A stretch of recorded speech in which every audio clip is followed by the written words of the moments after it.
मुख्यमंत्री देवेंद्र फडणवीस यांच्या नेतृत्वाखाली मुंबई शहराचं रूप बदलत असून ज्येष्ठ गीतकार जावेद अख्तर यांनी त्यावरूनच मुख्यमंत्री देवेंद्र फडणवीस यांचं कौतुक केलंय। एका वृत्तपत्राच्या 75व्या वर्धापन दिनानिमित्त मुंबईत आयोजित एका कार्यक्रमात महामुंबई कार्यक्रमात मुख्यमंत्री देवेंद्र फडणवीस आणि जावेद अख्तर यांनी उपस्थिती राखली होती। शहर की एनर्जी अनबिलीवेबल है और मुख्यमंत्री जी, मैं इस मामले में बिल्कुल मेरी रेपुटेशन नहीं है कि मैं झूठी तारीफ किसी की करूं, लेकिन मैं आपसे कह रहा हूं कि you are the personification of the city. जो एनर्जी, जो एम्बिशन, जिस तरह से आप शहर को आगे ले जा रहे हैं, ये आप ही का काम है।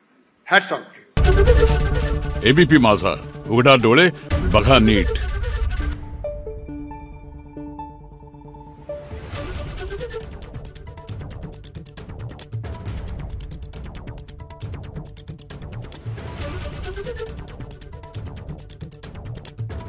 Thank you.